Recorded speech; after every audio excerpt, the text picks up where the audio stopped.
Okay, so now we are going to discuss chapter number 4. In chapter number 4, we are basically going to talk about eukaryotic cells, and we are then going to discuss some of the eukaryotic cells and how they are important medically. So, first of all, let's talk about the history of eukaryotes. So, it's considered that the first eukaryotic cells appeared 2 to 3 billion years ago, and as we have already discussed, we have three different domains. We have bacteria, archaea, and eukaryota, and we consider they have all evolved from the last common ancestor. And it's considered that the first primitive eukaryotes, they were single celled and they were independent, and then over time they started living together, and then so they formed colonies. So we still have a lot of eukaryotic cells which are unicellular. So but how from unicellular multicellular organisms came into being? So they basically, these unicellular organisms, they started living together and they started living in a colony, and then some of the cells in the colony, they got some specialized functions, and from that point originated some multicellular organisms. In multicellular organisms, like different cells, they have different functions. So cells within colonies became specialized to perform a specific function. Complex multicellular organisms, they evolved as individual cells lost the ability to survive separately from the intact colony. Now let's talk about the structure of a eukaryotic cell. So in chapter number 3 we have discussed the structure of bacterial cell and the archaeal cell. They both are prokaryotic cells. So now let's talk about the structure of eukaryotic cell. So eukaryotic cells, they also have flagella. So we discussed in the chapter number 3, the flagella is basically for the movement. So eukaryotic cells also have flagella, but their flagella is different from the bacterial flagella. It is thicker by a factor of 10. It's structurally more complex, and it is basically covered by the extension of the cell membrane. And eukaryotic cells, they also have cilia. So cilia are basically small, and they are more numerous. Okay, so cilia can be found in some of the groups like protozoa and some animal cells. These are all eukaryotic cells. So cilia and flagella both are for the movement, but flagella is a long appendage. Cilia are short and they are more numerous. Glycocalyx, as we discussed in chapter number 3, it's basically the outer coating, and it is made of polysaccharides. And we discussed the glycocalyx can be in the form of a slime layer or a capsule. So animals, these eukaryotic cells, they also have this outer layer called glycocalyx. Okay, so it's also composed of polysaccharides, and basically glycocalyx contributes to protection, adherence, and signal reception. So eukaryotic cells, they also have cell walls, but the cell wall in eukaryotic cells is made of a different material. So the cell wall in bacteria is made of a material called peptidoglycan. Okay, so in the eukaryotes, it's made of either of cellulose, or in the fungi, which is one of a eukaryotic cell, is made of either chitin or cellulose. So there are some eukaryotic organisms, it's important to know, protozoa and helminths. So they are all eukaryotic organisms. Protozoa and helminths, they do not have the cell wall. So it's an important point to remember. Protozoa and helminths are all the worms and all those. They do not have the cell walls. And we are going to talk quite in detail about the protozoa, because they cause various maladies. They do not have cell walls. In fungus, they, as I said, basically cell wall is for shape and support.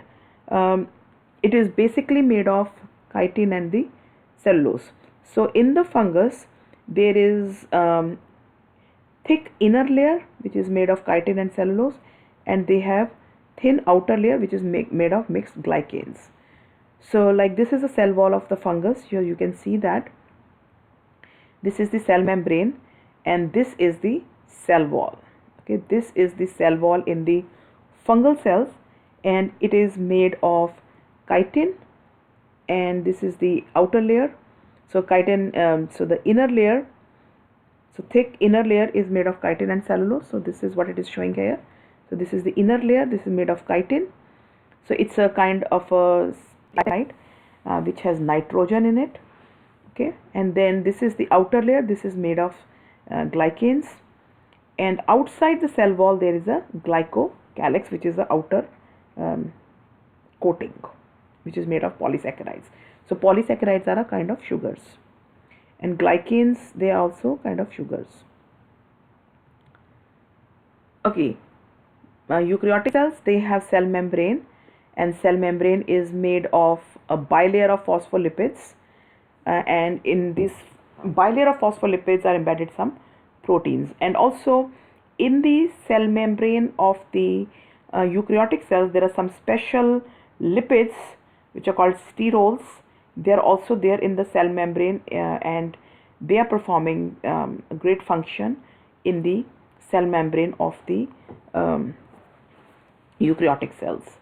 And the eukaryotic cell membrane is selectively permeable, which means it is letting few things to enter into the cell, and some of the things it is stopping.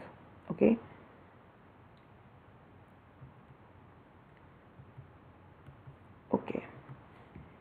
okay, so inside the eukaryotic cell is the very big organelle. The largest organelle inside a eukaryotic cell is called nucleus, and nucleus is also considered the brain of the cell, and this is the main distinguishing feature from the prokaryotic cells, because prokaryotic cells do not have this special organelle called nucleus. Okay, so the genetic material of a eukaryotic cell is there inside the nucleus. So nucleus is the organelle, it's a brain of the cell, it's a controlling center of the cell, because all the genetic information is there in the nucleus, and this nucleus is enclosed by double membrane, and in that membrane there are some pores through which things are moving in and out of the nucleus. And inside the nucleus, I'm going to show you very shortly a picture. We are going to come here.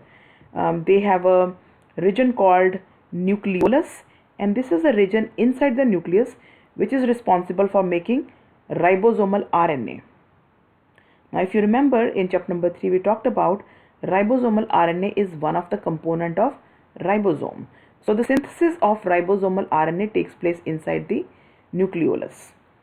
Chromatin, what is chromatin? So the DNA in the DNA in the eukaryotes is very long, and it is not it's very long, and nucleus is very small. So how does it all get packed up inside the nucleus? Because the DNA is, so how does that long molecule of DNA gets wrapped inside a small nucleus in a eukaryotic cell? It is all get packaged inside a small nucleus with the help of these proteins called histone proteins. So the DNA is wrapped very tightly over these proteins, and that's the way it gets wrapped over, it all gets packed inside the nucleus. Now these histone proteins are not there in the bacteria, but it has been found that there are some histone proteins which are present in the archaeal cells.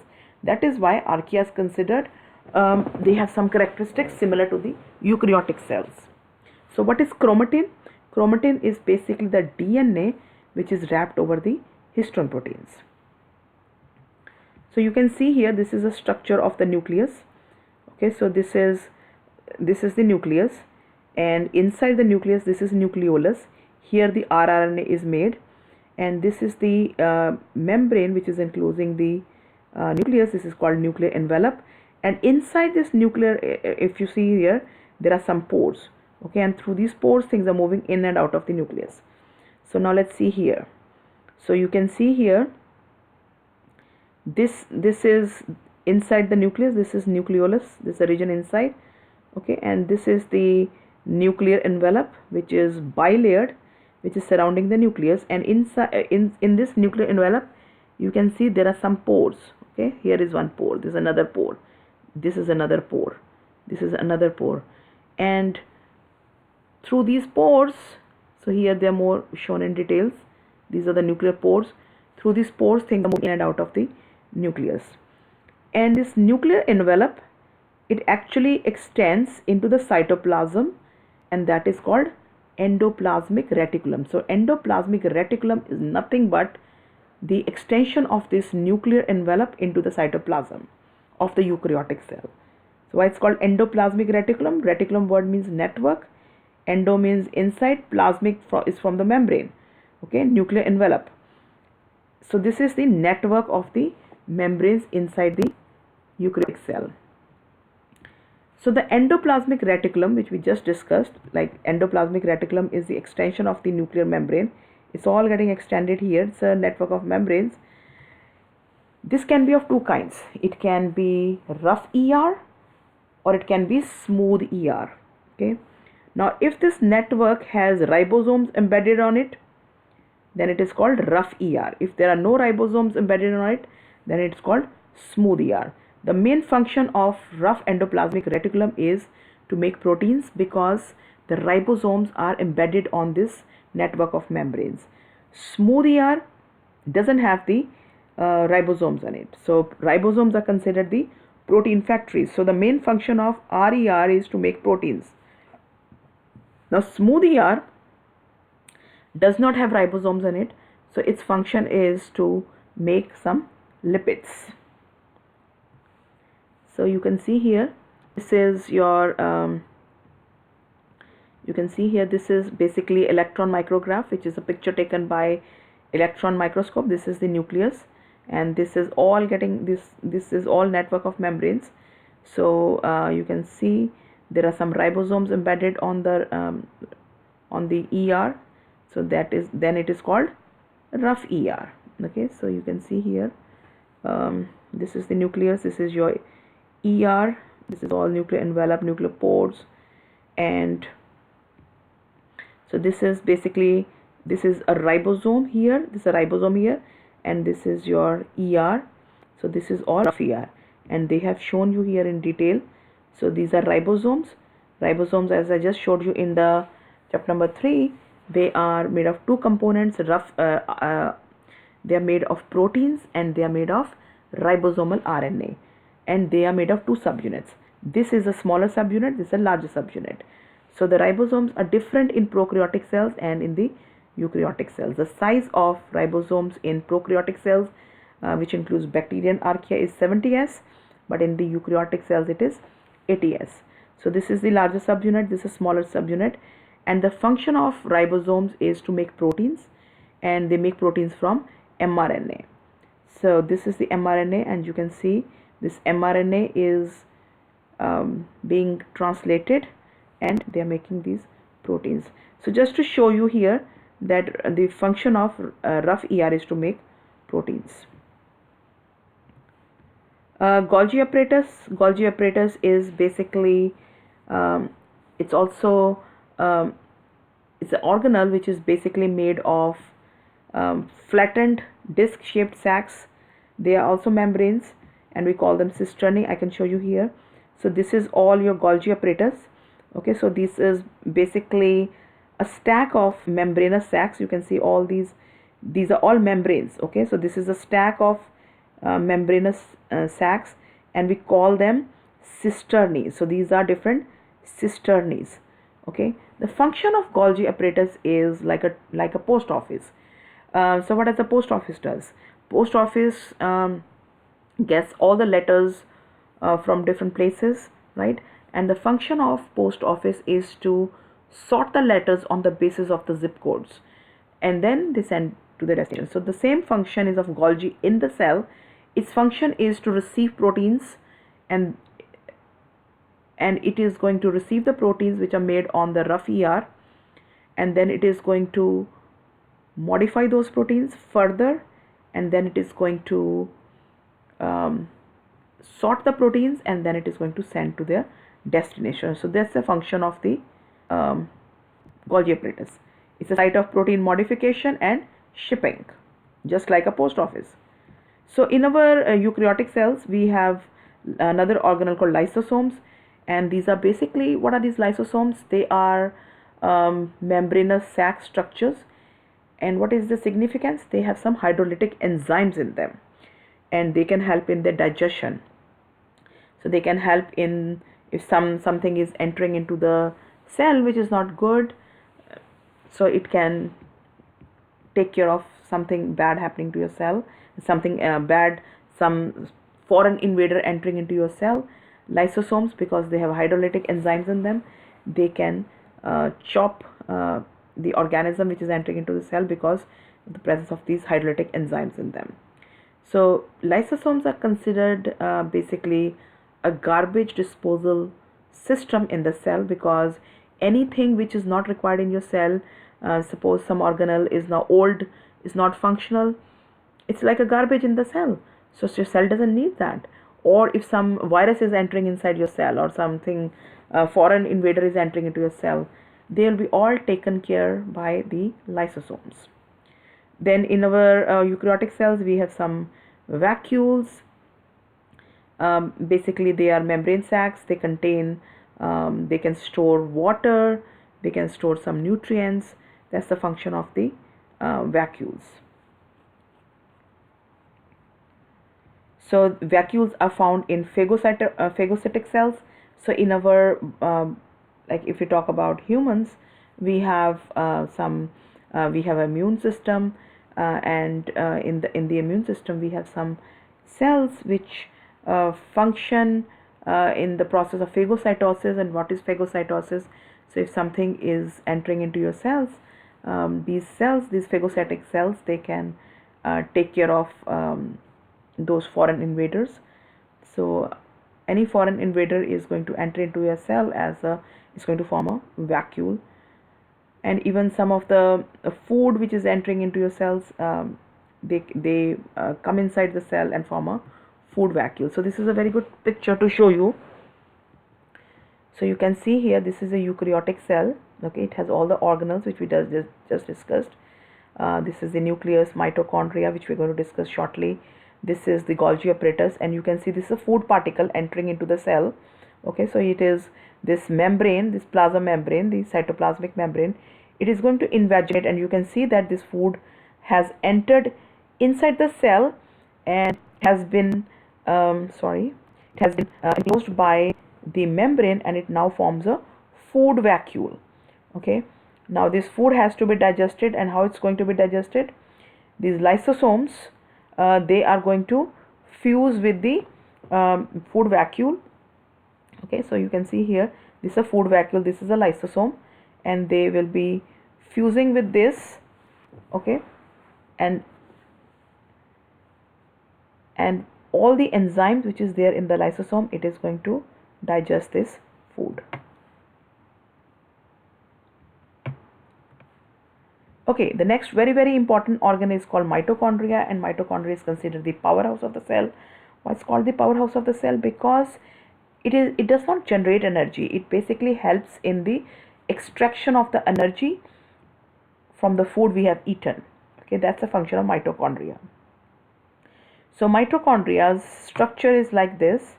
So you can see it has the outer membrane. Okay, this is an electron micrograph picture taken by electron microscope. It has the outer membrane, and then this is the inner membrane. Okay, this inner membrane is invaginated. Okay, and these are called cristae. Okay, now this is inner membrane which is invaginated. Why it's invaginated? So to increase, is invaginated so its surface area can be increased. Now why this cristae should have more surface area? Because there's some very important proteins embedded in this membrane which actually help in the extraction of the eaten. Okay, and this region is called matrix in the mitochondria. And in the mitochondria has its own DNA, and it also has its own ribosomes. So that's all what you need to know of about this organelle in a eukaryotic cell. Chloroplast is a special organelle which is there in the photosynthetic eukaryotic cells like the plant cells and the algae cells, and this organelle gives the capability of these cells to do the process of photosynthesis. Ribosomes, we have already discussed what ribosomes are, so I'm not going to go in much details. The only thing I would like to tell you is eukaryotic ribosomes are different from the prokaryotic ribosomes. In the prokaryotes, as you know, that ribosomes have two subunits. In the prokaryotes, the two subunits, the smaller is 30s and the larger subunit is 50s. So together, when they form this, when they assemble, they form a ribosome and its size is 70s. But in the eukaryotes, the size is 80s and it's a combination of 60s and 40s. Smaller subunit is 40s and the larger subunit is 60s. Okay, cytoskeleton, just like in the bacterial cells we talked about, they have cytoskeleton. Similarly, eukaryotic cells also have cytoskeleton, and the cytoskeleton basically gives shape, helps in movement, anchoring of the organelles, and there are three different kinds of protein filaments which are present in the cytoskeleton. They are called microtubules, actin filaments, and intermediate filaments. So these names, I'm not going to discuss in detail what they are, but they are basically made of proteins, and microtubules are like hollow tubes. Intermediate filaments are like rope-like structures, and actin filaments are long, thin protein strands. I'm sorry. So these are basically protein filaments which make the cytoskeleton of the eukaryotic cell. So you can see here, this has shown you the eukaryotic cell. This is the nucleus. This is ER. This is Golgi apparatus. You can see here. So this is the cytoplasm, and in this cytoplasm are embedded these three different kinds of protein filaments which make the cytoskeleton.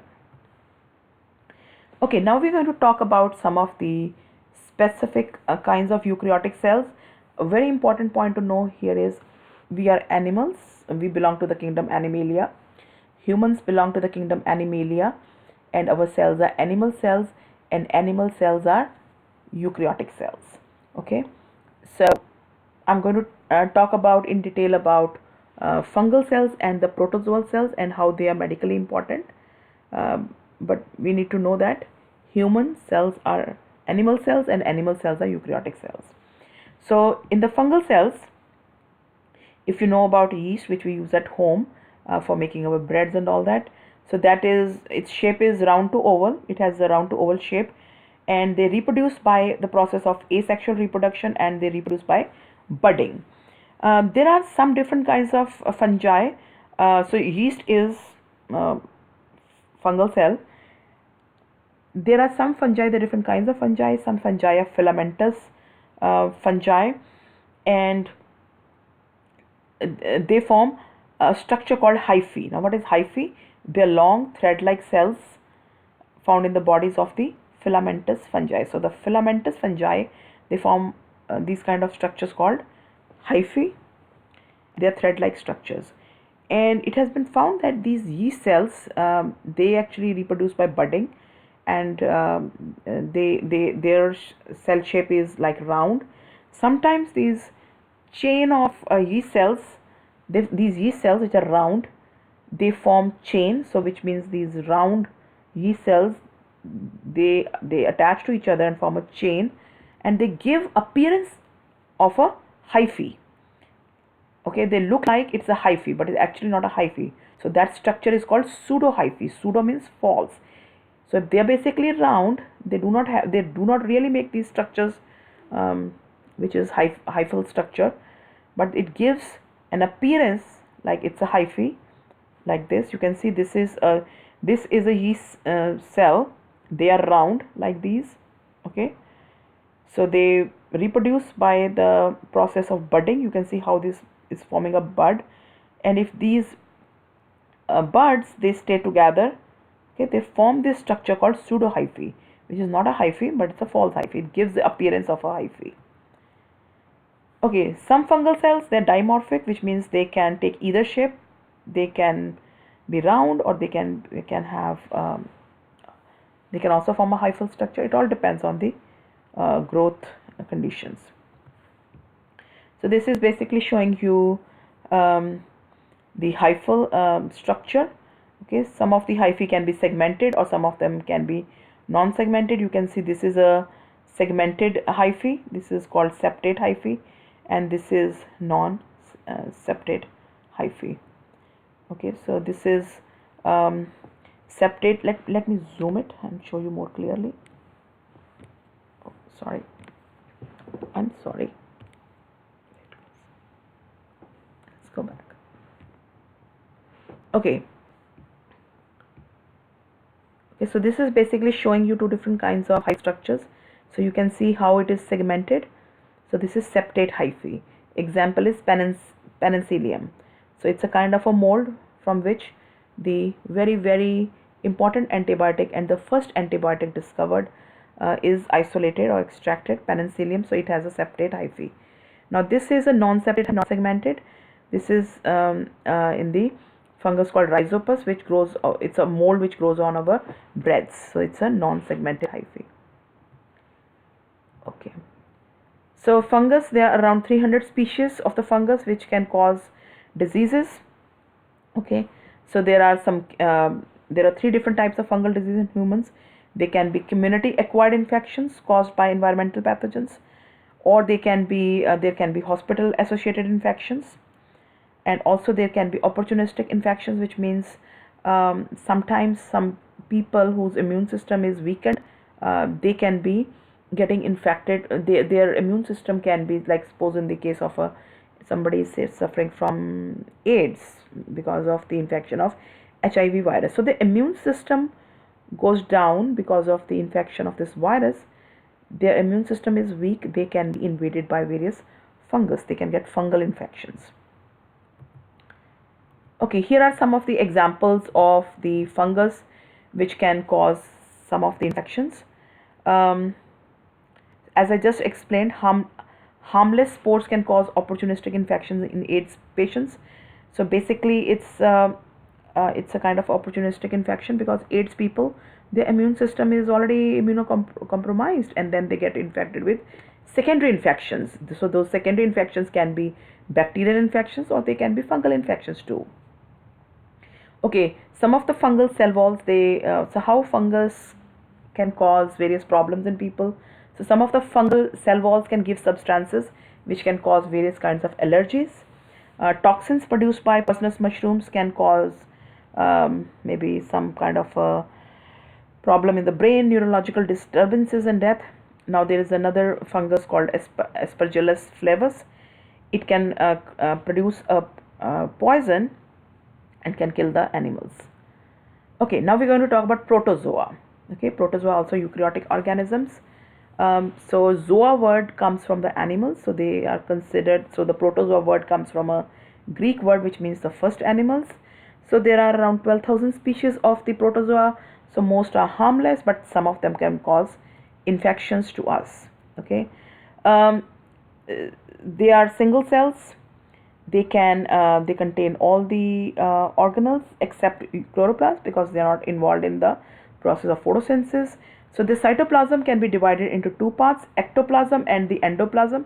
So ectoplasm is the outer layer and endoplasm is the inner layer. So outer layer, ectoplasm, is involved in locomotion, feeding and protection, and the inner layer has all the organelles like nucleus, mitochondria and some vacuoles.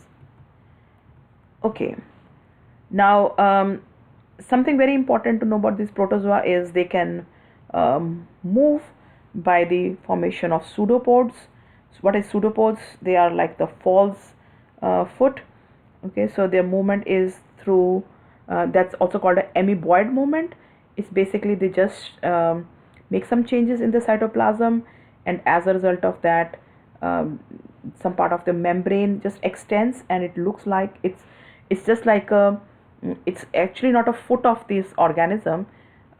It's just the extension of the membrane, and this movement is called an amoeboid movement, and it gives the appearance that they have a foot, but they actually don't have. That is why they are called pseudopods. Okay, pseudopoda is a false foot. So in some of the organelles can act as primitive nervous system to coordinate movements. So this is just something to know about these organisms, these eukaryotic organisms called protozoa. So their cell membrane can regulate food and waste and secretions. So membrane's function is basically controlling the trafficking, what is coming in, what is going out. And the size of protozoa ranges in 3 to 300 micrometers. Okay, so the life cycle of these protozoa can go through two stages. One is called a trophozoite stage, another is called the cyst. Okay, what is the trophozoite stage? It is basically motile feeding stage, which requires ample food and moisture to stay active. It's just like a vegetative state. This is the active form of the protozoa. And cyst is just like the bacteria form spores. Cyst is like that. So it's a dormant resting stage when the conditions are not good. So you can see here, this is the life cycle of protozoa. Okay, so first stage, you can see this is the trophozoite, which is active and feeding stage. Sorry. So this is the trophozoite, this is the active stage, and when the conditions become unfavorable, then these cells, they can round up and they can lose motility. So they are forming the structures which are called cyst. So this is the early cyst. So and then so this is the early cyst, this is the mature cyst, and then when the conditions become good again, then from the cyst, so they are basically forming a wall around them, which will help them in surviving the harsh conditions when the moisture is less or the nutrients are less. So when the conditions become good again, the cell wall can be broken and the trophozoite can be reactivated. So this is the life cycle of the protozoa. Some protozoa, they just exist in trophozoite stage, but some can keep on alternating between trophozoite and the cyst stage. So example of the protozoa called Trichomonas vaginalis is a common sexually transmitted, this because of this protozoa, there is a common, it causes common sexually transmitted disease. They don't form cysts, so they are basically transmitted in the they stay in the trophozoite stage only, and they are transmitted by intimate contact. Another organism, protozoa, is Entamoeba histolytica and Giardia lambli. They form cysts and they are transmitted in the contaminated water and foods. So here what I want you to do, this table is very good table, and I want you to know some of the important pathogenic protozoa and what kind of disease they cause. So first of all, categories amoeboid protozoa. Amoeboid protozoa are those, let's go here and see here. So what are amoeboid protozoa? Which uses pseudopods. I just explained what pseudopods are. Then we have a category called ciliated protozoa, then flagellated protozoa, and epicomplexan protozoa. So ciliated protozoa have cilia, flagellated protozoa flagella, and this category, they are non-motile protozoa. So we have 4 categories of the protozoa, and they are medically important and they cause some diseases. So I want you to know their names and I want you to know their disease they cause. Entamoeba histolytica causes amoeboiasis. Then in the ciliated protozoa we have Balantidium coli. It causes the disease called balantidosis, and it is it's basically a gastrointestinal disease. And in the flagellated protozoa we have Giardia lambli. It causes giardiasis. Trichomonas vaginalis causes this trichomoniasis. Okay, some of these leishmania causes leishmaniasis. You can go over them. So basically I want you to know these name of protozoa. So in the epicomplex we have Plasmodium vivax, Plasmodium all causes. I want you to know their names and their diseases. Okay, that's all for chapter number 4.